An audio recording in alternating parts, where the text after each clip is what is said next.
સુપ્રભાત વિદ્યાર્થી મિત્રો, આજે આપણે પ્રકરણ 7 કરીશું ઘન અને ઘનમૂળ. એમાં આપણે આપેલ સંખ્યાઓનો ઘન કેવી રીતના કાઢવામાં આવે છે અને જો ઘન આપેલો હોય તો આપેલ સંખ્યાઓનું ઘનમૂળ છે એ કેવી રીતના શોધવામાં આવે છે એ વિશે માહિતી મેળવીશું. તો હવે આપણે કરશું પ્રકરણ નંબર 7 ઘન અને ઘનમૂળ. આજે આપણે પ્રકરણ 7 કરીશું ઘન અને ઘનમૂળ. એનાથી પહેલાં આપણે પ્રકરણ 6માં વર્ગ અને વર્ગમૂળ છે એ જોઈ ગયા કે કોઈ પણ સંખ્યા હોય તો એનો વર્ગ કેવી રીતના શોધવામાં આવે છે અને આપેલ સંખ્યાનું વર્ગમૂળ કેવી રીતના શોધવામાં આવે છે. તો અહીં આપણે હવે પ્રકરણ 7ની અંદર કોઈ પણ સંખ્યાને ઘન કેવી રીતના શોધવામાં આવે છે અને એનું ઘનમૂળ કેવી રીતના શોધવામાં આવે છે એ શીખીશું. આ ઉપરાંત ઘન અને ઘનમૂળ કોને કહેવામાં આવે છે એ પણ શીખીશું. તો અહીં આપણે અમુક પોઈન્ટ આપેલા છે. સૌપ્રથમ એ જોઈશું કે કોઈ સંખ્યાને તેની જ સાથે 3 વાર ગુણવાથી મળતી સંખ્યાને તે સંખ્યાનો ઘન કહે છે. કોઈ પણ સંખ્યા લ્યો તમે, એ સંખ્યાને એ જ સંખ્યા સાથે જો તમે 3 વખત ગુણાકાર કરો અને તમને જે જવાબ મળે એને એ સંખ્યાનો ઘન કહેવામાં આવે છે. ઉદાહરણ તરીકે જો તમે 2 લ્યો તો 2 ગુણ્યા 2 કરીએ તો 4 મળે. એને હજી ત્રીજી વખત એને ગુણ્યા 2 કરીએ તો 4 2 8 મળે. તો 8 જે આપણને જવાબ મળ્યો એ 2નો ઘન કહેવાશે. બીજો પોઈન્ટ છે, જો કોઈ સંખ્યાના અવિભાજ્ય અવયવીકરણમાં દરેક અવયવ 3 વાર આવે તો તેવી સંખ્યા પૂર્ણ ઘન સંખ્યા હોય છે. કોઈ પણ સંખ્યાનો જો આપણે અવિભાજ્ય રીતને અવયવીકરણની રીતે અવયવ પાડીએ અને એની અંદર જો 3 વખત કોઈ પણ સંખ્યા આવતી હોય તો એ જે સંખ્યા છે એ પૂર્ણ ઘન સંખ્યા કહેવાશે. જેને આપણે અવિભાજ્ય અવયવીકરણ કહીએ છીએ એ સંખ્યાને પૂર્ણ ઘન સંખ્યા કહેવામાં આવે છે. એના પછી છે ત્રીજો પોઈન્ટ એનો કે ઘન છે એને સંકેતમાં આવી રીતના એને ઘનમૂળ તરીકે દર્શાવે છે. જેમ કે 27નું તમે ઘનમૂળ કાઢો તો તમને મળે 3. એવી જ રીતના જો તમે 3નો ઘન કરો તો તમને મળે 27.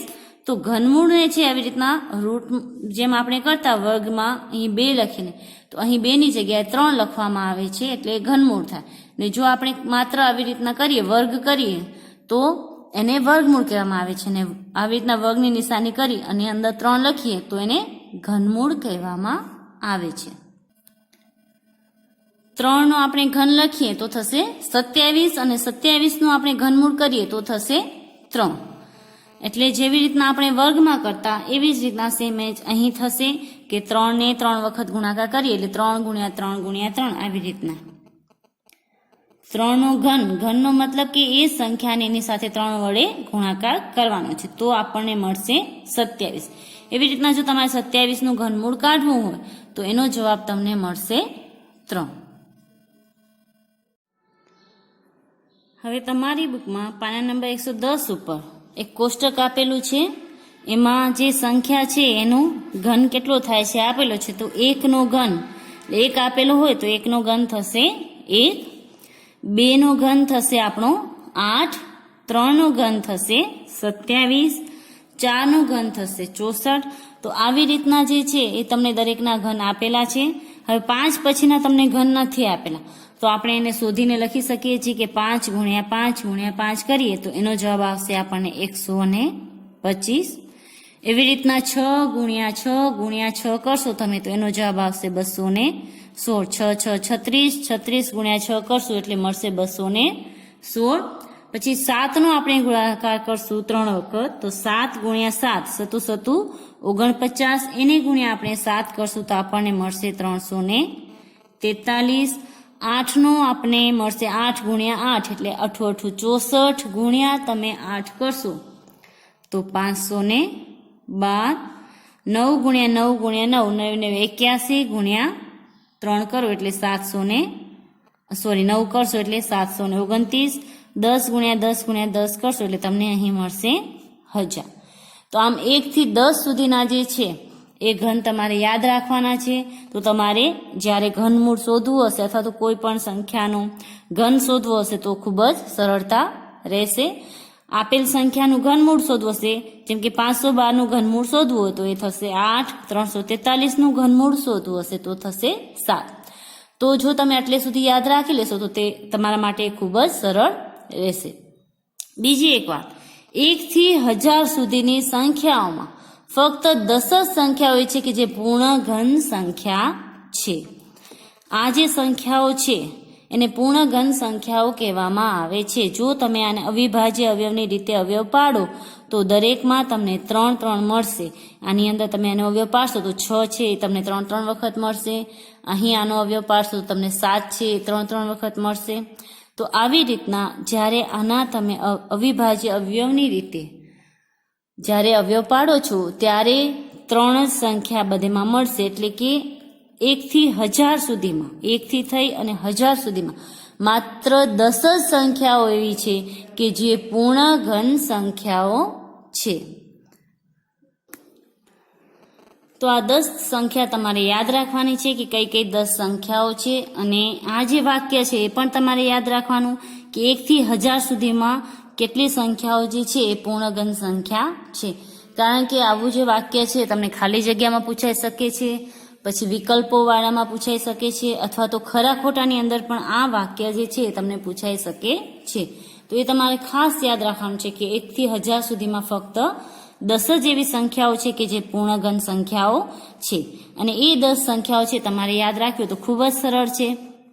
1, 8, 27, 64, 125 એટલે સુધી તો તમે આમ પણ યાદ રાખી શકો છો કે 2 2 4 2 8, 3 3 9 3 27, 4 4 16 4 64, 5 5 25 5 125. 6 થી થઈ અને 9 સુધી તમને 4 જ સંખ્યા યાદ રાખવાની જરૂર પડે એમ છે. 10 પણ યાદ રહી જાય. 10 10 100 ગુણ્યા 10 કરીએ તો 1000. માત્ર આ 4 સંખ્યા તમારે યાદ રાખવા માટે થોડી મહેનત કરવી પડશે.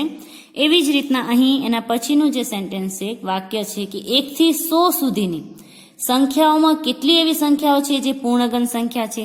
તો 1 થી 100 સુધીમાં માત્ર 4 જ સંખ્યાઓ છે. તમે અહીં જોશો તો 1, 8, 27 અને 64. 4 જ એવી સંખ્યાઓ જે છે એ પૂર્ણઘન સંખ્યાઓ છે. 125 છે તો 100 થી મોટા થઈ જાય છે.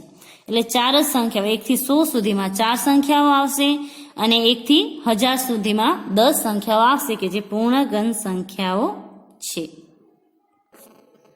અહીં તમને બીજા કોષ્ટકની અંદર 11 થી 20 સુધીની પણ પૂર્ણઘન સંખ્યાઓ આપેલી છે.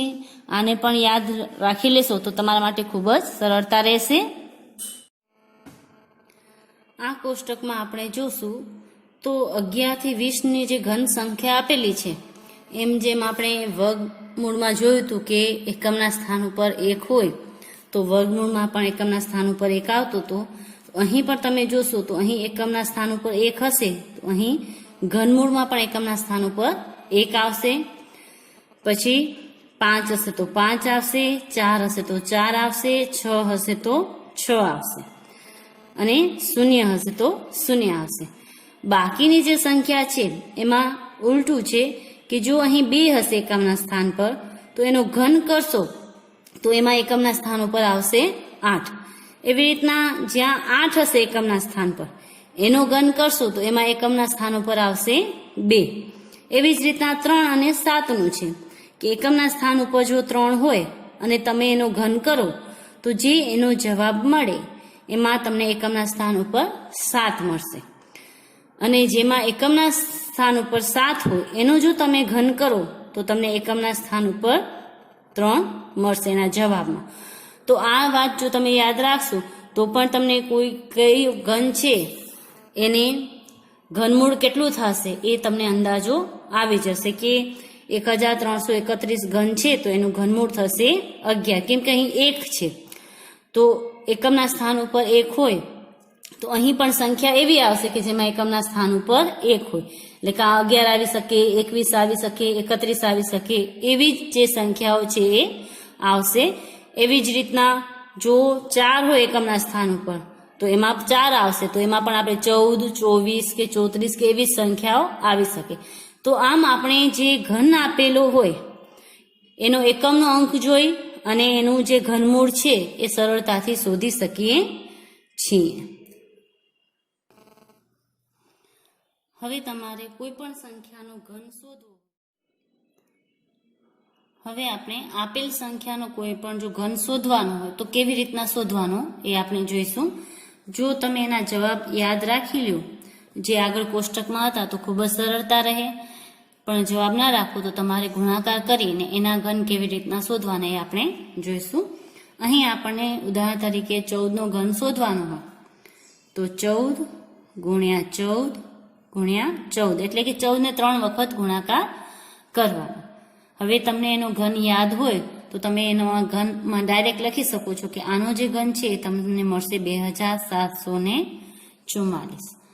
અથવા તો જો એમ યાદ ન હોય અને તમને એનો વર્ગ યાદ હોય તો સૌપ્રથમ આ બંનેનો ગુણાકાર કરીને એનો વર્ગ લખવાનો કે એનો વર્ગ થાય 196. એને ગુણ્યા આપણે 14 કરીએ તો પણ આપણને મળે 2744. અને જો એ પણ યાદ ન હોય તો તમારે એને ગુણાકાર કરી અને એનો ઘન છે એ શોધવાનો. તો તમે અહીં સાઈડમાં રફ વર્કમાં કરી શકો છો. સૌપ્રથમ આપણે 14 ગુણ્યા 14 કરીએ તો એનો શું જવાબ આવે તો અહીં 0 1 4 4 1 1 1 4 ચોક 16 વધી 1 4 1 4 ને 1 5. તો અહીં મને મળ્યા 196 જે મેં અહીં લખ્યા હતા. હવે હજુ આગળ આપણે આનો પાછો 14 વડે ગુણાકાર કરશું. હજી એક 14 બાકી છે તો આનો જવાબ મળશે તમને 1 6 6 1 9 9 1 1 1 4 6 24 2 વધી 9 4 36 ને 2 38 3 વધી 4 1 4 5 6 ને 7.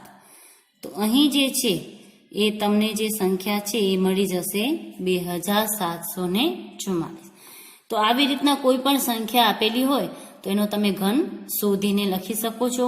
અને જો તમને મોઢે યાદ હોય કોષ્ટક તો તમે મોઢે પણ આવી રીતના ગુણાકાર દર્શાવીને લખી શકો છો, પણ એના માટે તમારે આવી રીતના 3 વખત એનો ગુણાકાર દર્શાવવો જરૂરી છે. એવી રીતના દાખલા તરીકે આપણે 9નો ઘન કરીએ તો 9નો ઘન તો તમને મોઢે આવડી જાય તો તમે એને મોઢે લખી શકો છો જવાબમાં કે 9 ગુણ્યા 9 ગુણ્યા 9. તો એનો જે ઘન થશે એ થશે આપણો 729. જો એમ ના આવડે તો 9 9 81 એને ગુણ્યા 9 કરો તો આપણને મળી જશે 729.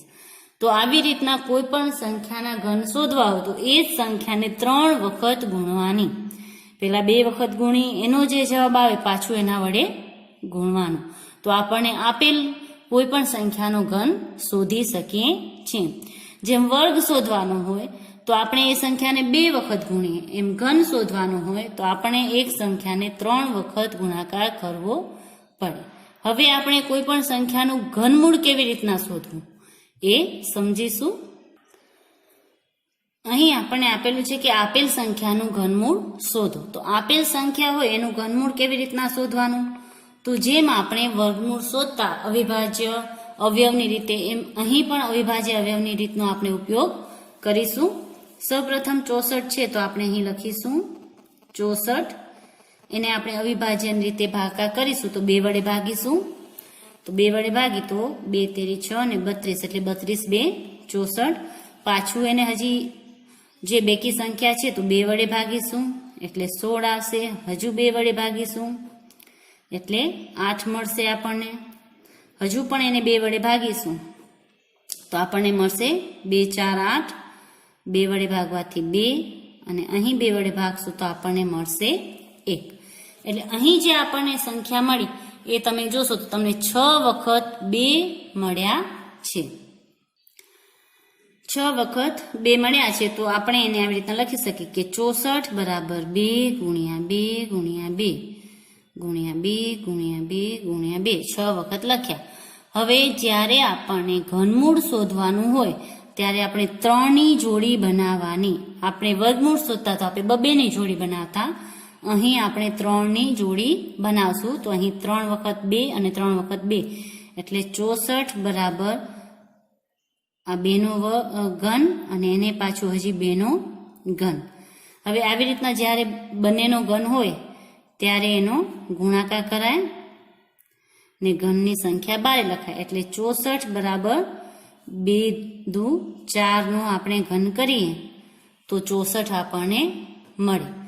હવે જો આપણે વર્ગમૂળ શોધવું હોય આનું 4 નો ઘન કરીએ તો 64 મળે. આપણે 64 નું વર્ગમૂળ શોધવાનું છે એટલે 64 ને ઘનમૂળ શોધવાનું છે એટલે 64 ને આપણે લખવાના આવી રીતના ઘનમૂળમાં અને અહીં આવશે 4.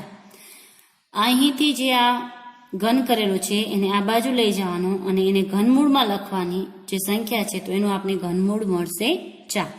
તો આવી રીતના જે છે તમે જવાબ શોધી શકો છો.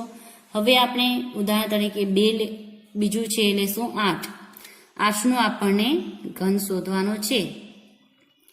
તો 2 4 8 અહીં 2 2 2 4. તો 8 ની અંદર આપણે એનું ઘનમૂળ શોધશું તો 2 છે 3 વખત આવશે. અવિભાજ્ય રીતે કરશું તો આપણે લખશું 8 બરાબર 2 ગુણ્યા 2 ગુણ્યા 2.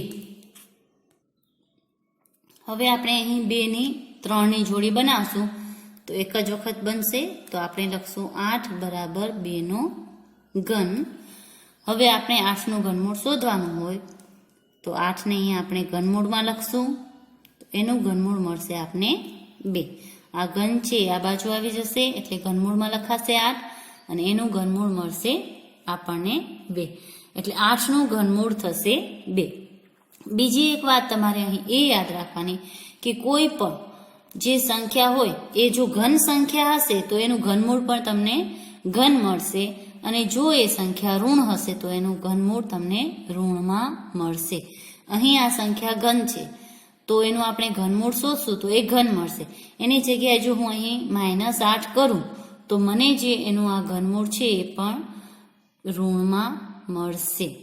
દાખલા તરીકે હું અહીં -8 કરું અને એનું જો હું ઘનમૂળ શોધું તો મને એનું ઘનમૂળ કેટલું મળશે ઋણની અંદર. આનું જો હું ઘનમૂળ કરીશ તો મને એનું ઘનમૂળ મળશે -2. એટલે કોઈ પણ ઋણ સંખ્યાનું ઘનમૂળ ઋણ મળશે અને ઘન સંખ્યા હશે તો એનું ઘનમૂળ છે આપણને ઘનમાં મળશે. તો આ વાત તમારે ખાસ યાદ રાખવાની છે. હવે આપણે 512 નું ઘનમૂળ શોધીશું એના પછી 343 નું ઘનમૂળ શોધીશું. તો એવી જ રીતના કરશું અવિભાજ્ય અવયવની રીતે જેમાં આપણે આગળનું કર્યું એવી જ રીતના 512 અહીં બેકી સંખ્યા છે તો 2 વડે ભાગીશું. 2 2 4 2 5 10 ને 2 6 12. હજુ 2 વડે ભાગીશું. 2 કા 2 2 2 4 2 8 16. હજુ 2 વડે ભાગીશું તો અહીં આવશે 64. 2 વડે ભાગીશું તો 32. 2 વડે ભાગીશું તો 16. 2 વડે ભાગીશું તો 8. 2 વડે ભાગીશું તો 4. હજુ 2 વડે ભાગીશું તો 2 અને 2 વડે ભાગીશું તો 1. આવી રીતના જે દરેક સંખ્યા છે જ્યાં સુધી બેકી સંખ્યા હોય ત્યાં સુધી તમે એને 2 વડે ભાગી શકો છો. હવે અહીં આપણે લખશું કે 512 બરાબર કેટલી વખત 2 આવ્યા 1 2 3 4 5 6 7 8 ને 9 વખત. તો આપણે અહીં લખશું 1 2 3 4 5 6 7 8 અને 9. હવે 9 વખત તમારા 2 આવ્યા છે તો એને આપણે 3 3 ની જોડી બનાવીએ. 1 2 અને 3 વખત જોડી બનશે એટલે અહીં થશે 512 બરાબર 2 નો એક વખત ઘન 2 નો બીજી વખત ઘન અને 2 નો ત્રીજી વખત ઘન. 512 બરાબર 3 એ 2 આપણે કૌંસમાં લખીને ગુણાકાર કરીશું. કૌંસની બહારે આપણે લખીશું એનો ઘન એટલે 512 બરાબર 2 દુ 4 4 દુ 8 નો ઘન. 8 નો ઘન છે 512 થશે. હવે તમારે 512 નું ઘનમૂળ શોધવાનું છે એટલે આપણે આને લખશું ઘનમૂળમાં. અહીં મળશે 8. 512 છે એ 8 નું ઘનમૂળ થશે. એવી જ રીતના આપણે 343 નું ઘનમૂળ શોધીશું. તો અહીં આપણે કરશું 343. હવે અહીં જે સંખ્યા છે એકી સંખ્યા છે તો એને 2 વડે ભાગી શકાશે નહીં. તો આનો આપણે સરવાળો કરીને જોશું કે વિભાજ્યતાની જે 3 ની ચાવી છે એ અહીં લાગુ પડશે કે નહીં. 4 5 6 7 8 9 10 તો તો 3ના આંકની અંદર 10 આવે નહીં, તો એને 3 વડે પણ ભાગી શકાશે નહીં, 5 વડે પણ ભાગી શકાશે નહીં. તો 2, 3, 5 એના પછી અવિભાજ્ય જે અવયવ છે એ 7 આવે છે, તો આપણે એને 7 વડે ભાગીશું. તો 7 વડે ભાગીએ તો 7 4 28, 6 વધશે 17, 7 9 63. હવે 49 આવ્યા, એને 7 થી ભાગીશું તો 7 એકુ 7 7 49 અને 7 એકુ 7. તો અહીં જે છે એ આપણે 343માં 7 છે 3 વખત મળ્યા, તો અહીં આપણે લખશું 343 બરાબર 7 ગુણ્યા 7 ગુણ્યા 7. અહીં 3 વખત જે જોડી બનશે એક જ વખત બનશે, એટલે 343 7નો ઘન. હવે એનું આપણે ઘનમૂળ કાઢવાનું છે, એટલે આપણે 343 ને લખીશું ઘનમૂળમાં, એટલે એનો જવાબ આવશે આપણને મળશે 7. જે 343 છે એ 7નું ઘનમૂળ થશે. તો આ થયું એનો જવાબ. તો આવી રીતના કોઈ પણ સંખ્યાનું તમે અવિભાજ્ય અવયવની રીતે જે ઘનમૂળ છે એ શોધી શકો છો. હજુ હું તમને એક દાખલો કરાવીશ, બાકીના જે દાખલા છે એની તમારે પ્રેક્ટિસ કરવાની છે. અહીં આપણે સંખ્યા લીધી 46656, જે તમારા સ્વાધ્યાય 7.2માં આપેલો છે પ્રશ્ન નંબર 1, એમાંથી જ આપણે લીધી છે. પ્રશ્ન નંબર 8 છે એ. હવે આનું ઘનમૂળ આપણે કેવી રીતના શોધીશું? તો અવિભાજ્ય અવયવની રીતે જ અહીં શોધવાનું છે. તો અહીં આપણે એને ભાગાકાર કરીશું. બેકી સંખ્યા છે એટલે 2 વડે ભગાશે. અહીં આવશે 2 3 3 2 2 4 ને 2 8 16. હજુ પણ બેકી સંખ્યા છે એટલે 2 વડે ભગાશે. 2 કા 2 2 કા 2 2 6 12 2 6 12 ને 2 4 8. હજુ પણ એને 2 વડે જ ભાગીશું. તો 2 5 10 2 8 16 2 તેરી 6 ને 2 એકા 2 દુ 4. હજુ પણ 2 વડે ભગાશે તો 2 એકા 2 2 દુ 4 2 9 18 2 એકુ 2 અને 2 6 12. હજુ એને 2 વડે ભાગીશું. 2 એકા 2 2 4 8 2 5 10 ને 2 8 16. 2 વડે ભાગી તો 2 7 14 2 2 4 ને 2 9 18. હવે અહીં આપણને એકી સંખ્યા મળી, તો હવે એને 2 વડે આપણે ભાગી શકીશું નહીં. તો 3 વડે ભગાશે કે કેમ એ આપણે આ સરવાળો કરીને જોઈએ. તો 9 ને 10 ને 1 11 ને 7 18 થાય, તો આને આપણે 3 વડે ભાગી શકીશું. 3 2 6 3 4 12 અને 3 તેરી 9. હજુ 3 વડે ભાગીશું. 8 તેરી 24 ને 3 એકુ 3. હજુ 3 વડે ભાગીશું તો 3 2 6 ને 3 7 21.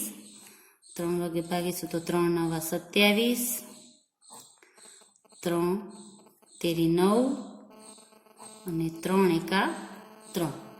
તો આ જે સંખ્યા છે એમાં આપણને 2 મળ્યા, 1 2 3 4 5 6 વખત, અને 3 પણ મળ્યા, 1 2 3 4 5 ને 6 વખત. તો એને આપણે અહીં લખીએ 46656 બરાબર 6 વખત આપણે 2 નો ગુણાકાર કરીશું, અને 6 વખત આપણે 3 નો ગુણાકાર કરીશું. હવે અહીં આપણે 3 3 ની જોડી બનાવશું. તો 1 2 વખત 2 ની જોડી બનશે, અને 2 વખત 3 ની 3 3 ની જોડી બનશે. એટલે હવે આપણે આને લખી શકીએ 2 ની 3 ઘાત, બીજી વખત 2 ની 3 ઘાત, 3 ની 3 ઘાત, અને બીજી વખતે 3 ની 3 ઘાત. હવે આ સંખ્યાને આપણે કૌંસમાં લખી અને બધેનો ગુણાકાર કરીશું, અને જે ઘન છે એ આપણે બારે લખીશું. 3 ઘાત છે એ. હવે આનો આપણે ગુણાકાર કરીએ તો 2 દુ 4 અને 3 તેરી 9. 2 દુ 4 3 તેરી 9 એનો ઘન કરીએ એટલે 4 9 36 નો ઘન થાય. 46656 છે 36 નો ઘન થાય. આપણને શોધવાનું છે ઘનમૂળ. તો આને લખીશું આપણે ઘનમૂળમાં 46656, અને અહીં એનો જવાબ આવશે આપણને 36, કે 46656 છે એ 36 નો ઘનમૂળ હશે. તો આવી રીતના જે છે તમે કોઈ પણ સંખ્યા આપેલી હોય એના તમે ઘનમૂળ શોધીને લખી શકો છો. બીજી એક વાત તમારે યાદ રાખવાની છે, જો તમે કોષ્ટક ધ્યાનથી જોયું હોય તો આ કોષ્ટકમાં તમે જોશો તો એકી સંખ્યા છે એનો ઘન છે એ પણ એકી સંખ્યામાં જ મળે છે, બેકી સંખ્યા હોય તો એનો ઘન બેકી સંખ્યા મળે છે. તમે દરેક સંખ્યાના ઘન જોઈ લો. 2 નો ઘન છે 8 છે, 4 નો ઘન છે 64 છે, 6 નો ઘન છે 16 છે, 216 છે. એટલે તમે અહીં જોશો તો જે બેકી સંખ્યા હોય એનો ઘન પણ બેકી સંખ્યામાં જ મળે છે, અને જો એ સંખ્યા એકી હોય તો એનું ઘન આપણને એકી સંખ્યામાં મળે છે. અહીં તમને લખેલું જ છે કે જો તમે નિરીક્ષણ કર્યું હશે કે આપેલી જે આ કોષ્ટક છે એનું નિરીક્ષણ કરું તો બેકી સંખ્યાઓના ઘનનું નિરીક્ષણ કરું તો બેકી સંખ્યા જ આપેલી છે, અને એકી સંખ્યાના ઘનનું નિરીક્ષણ કરશું તો એમાં એકી સંખ્યા જ આપણને આપેલી છે. આપણે બીજું કોષ્ટક છે એને જોઈએ તો અહીં પણ તમે જોશો તો 11 છે તો એની જે આપણને ઘન મળ્યો છે એ પણ એકી સંખ્યામાં છે. 12 છે એ બેકી સંખ્યા છે તો એનો ઘન પણ બેકી સંખ્યામાં મળેલો છે. 13 છે એકી સંખ્યા છે તો એનો ઘન પણ એકી સંખ્યામાં છે. અહીં તમારે એકમનો અંક જોવાનો. અહીં જો એકી હશે તો અહીં પણ એકી સંખ્યા હશે, અહીં બેકી સંખ્યા હશે તો અહીં પણ બેકી સંખ્યા હશે. એકી સંખ્યા અને બેકી સંખ્યા તમે યુગ્મ કે અયુગ્મ સંખ્યાઓ પણ કહી શકો છો. કે એકી સંખ્યા છે એને અયુગ્મ સંખ્યા કહેવામાં આવે છે, અને બેકી સંખ્યા છે એને યુગ્મ સંખ્યા કહેવામાં આવે છે. એટલે યુગ્મ સંખ્યાઓનો જે ઘન છે એ યુગ્મ સંખ્યામાં જ મળે છે, જ્યારે અયુગ્મ સંખ્યાઓનો ઘન છે એ અયુગ્મ સંખ્યામાં જ મળે છે. તો આ જે વાક્ય છે તમારે ખાસ યાદ રાખવાનું છે. આવા જે વાક્યો છે તમને ખરા ખોટા કે ખાલી જગ્યાની અંદર પૂછાઈ શકે છે. હવે આપણે આ જે સ્વાધ્યાય 7.2 ના જે ખરા ખોટા છે એ જોઈશું. આપણે અહીં પ્રશ્ન નંબર 2 આપેલો છે, નીચેનું વિધાન ખરું છે કે ખોટું તે કહો. તો પેલું છે કોઈ પણ એકી સંખ્યાનો ઘન બેકી સંખ્યા હોય. આપણે હમણાં જ જોયું કે કોઈ પણ એકી સંખ્યાનો ઘન હોય એકી સંખ્યા હોય. તો અહીં આ વિધાન આવશે એ ખોટું આવશે. એટલે કે અયુગ્મ સંખ્યા હોય તો એનો જે ઘન છે અયુગ્મ જ હોય, યુગ્મ હોય નહીં. પછી બીજું છે પૂર્ણ ઘન સંખ્યાના અંતિમ 2 અંકો શૂન્ય ન હોય. આ વિધાન સાચું છે. જો પૂર્ણ ઘન સંખ્યા હશે, ઘન સંખ્યા, તો એના અંતિમ જે અંકો હશે એ 3 શૂન્ય હોઈ શકે, પરંતુ 2 અંકો છે એ શૂન્ય ના હોઈ શકે. વધુ 3 અંકો જે છે એ શૂન્ય ના હોઈ શકે, પરંતુ 2 અંકો શૂન્ય ના હોય. એટલે આ વિધાન છે એ સાચું છે, કેમ કે એના 3 અંકો શૂન્ય હોય છે. ત્રીજું વિધાન, જો કોઈ સંખ્યાનો વર્ગ કરતા એકમનો અંક 5 આવે તો ઘન કરતા મળતી સંખ્યાના છેલ્લા 2 અંક 25 આવે. હવે અહીં એમ કીધું જો કોઈ સંખ્યાનો આપણે વર્ગ કરતા જે એકમનો અંક હોય એ 5 આવ્યો હોય તો એનો આપણે ઘન કરીએ તો એની સંખ્યાના છેલ્લા 2 અંક છે એ 25 આવે.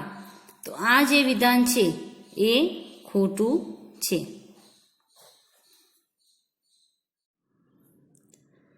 આમ તો આપણે જોઈએ તો મોટા ભાગે જો એકમનો અંક 5 હોય તો એનો આપણે ઘન કરીએ તો 25 જ સંખ્યા આવે, પરંતુ અમુક સંખ્યા એવી છે કે એનો જો એકમનો અંક 5 હોય તો પણ એમાં છેલ્લા 2 અંક છે એ 25 આવતા નથી, એનો આપણે ઘન કરીએ તો. ઉદાહરણ તરીકે 35 છે. જો તમે 35નો ઘન કરશો તો એમાં જે છેલ્લી 2 સંખ્યા છે એ 25 આવશે નહીં, એ 75 આવે છે. એટલે દરેક સંખ્યાની અંદર જો એકમનો અંક 5 હોય અને એનો ઘન આપણે કરીએ તો એમાં છેલ્લા 2 અંક છે એ 25 જ આવે એવું હોતું નથી. એટલે આ વિધાન ખોટું છે. એના પછી છે એવી કોઈ પૂર્ણ ઘન સંખ્યા ના મળે કે જેનો એકમનો અંક 8 હોય. અહીં આપણે કીધું છે કે એવી કોઈ પૂર્ણ ઘન સંખ્યા નથી મળતી કે જેનો એકમનો અંક 8 હોય. તો આ વિધાન પણ ખોટું છે, કેમ કે જેનો એકમનો અંક 8 હોય એવી આપણને પૂર્ણ ઘન સંખ્યા મળે છે. જેમ કે 2નો ઘન આપણે કરીએ તો 8 છે એ મળે છે. એવી રીતના તમે 12નો ઘન કરો તો એમાં પણ એકમનો અંક 8 આવે છે. 22નો તમે ઘન કરો તો એમાં પણ એકમનો અંક તમારો 8 જ આવશે, એટલે આ વિધાન પણ ખોટું છે. પછી 2 અંકોવાળી સંખ્યાઓનો ઘન કરતા મળતી સંખ્યા 3 અંકોની પણ હોય છે. કે 2 અંકોવાળી જો સંખ્યાનો તમે ઘન કરો તો જે સંખ્યા મળે છે એ 3 અંકોની પણ હોય છે. તો 2 અંકવાળી જે સંખ્યા છે એ નાનામાં નાની આપણે સંખ્યા લઈએ તો પણ એ થાય 10. હવે 10નો તમે ઘન કરો તો એનો ઘન થાય 10 ગુણ્યા 10 ગુણ્યા 10 એટલે 1000 થાય. તો 1000 છે એ પણ 4 અંકની સંખ્યા છે. એટલે તમે નાનામાં નાની કોઈ પણ 2 અંકની સંખ્યાનો પણ જો ઘન આપણને 3 અંકની સંખ્યામાં ના મળતો હોય તો બાકીની સંખ્યાનો તો ના જ મળી શકે. એટલે 3 થી વધુમાં એનો જવાબ મળે છે, એટલે કે 4 અંકમાં જવાબ મળે છે. એટલે આ વિધાન પણ ખોટું છે. પછી છે 2 અંકોવાળી સંખ્યાઓનો ઘન કરતા 7 કે તેથી વધુ અંકોની સંખ્યા પણ મળે. હવે 2 અંકોવાળી જો આપણે સંખ્યા લઈએ તો 10 છે એ નાનામાં નાની છે અને 99 છે એ મોટામાં મોટી સંખ્યા છે. તો જો તમે 99નો ઘન કરો તો એ આપણને મળશે 9 7 0 2 9 9. મોટામાં મોટી જે સંખ્યા છે 2 અંકવાળી એ 99 છે. એનો જો આપણે ઘન કરીએ તો 97 આપણને મળશે 9,70,299. તો આ જે ઘન મળ્યો એ પણ આપણને 6 અંકમાં મળ્યો છે. 1 2 3 4 5 ને 6 એ પણ આપણને 7 અંકમાં મળ્યો નથી. એટલે આ વિધાન પર તમારું થશે ખોટું. એના પછીનું જે છે છેલ્લું વિધાન, 1 અંકની સંખ્યાનો ઘન કરવાથી 1 અંકની સંખ્યા પણ મળે.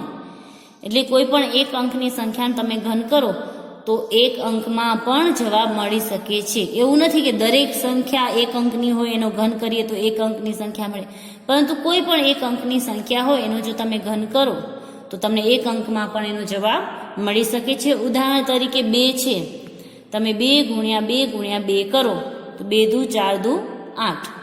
8 છે એ 1 અંકની સંખ્યા છે. એવી રીતના 1નો ઘન કરો તો જવાબ મળશે 1. હા, તમે 3 અંકનો જો ગુણાકાર કરશો 3નો, 3 ગુણ્યા 3 ગુણ્યા 3, એનો જવાબ તમને 2 અંકમાં મળી શકે છે. પરંતુ 2 છે અને 1 છે એનો ઘન કરવાથી આપણને 1 જ અંકની સંખ્યા મળે છે. એટલે આ વિધાન જે છે એ સાચું છે. તો તમારે આ ખરા ખોટાની પ્રેક્ટિસ કરી લેવાની છે. આવી રીતના જે પ્રશ્નો છે એ તમને પરીક્ષામાં આવી શકે છે.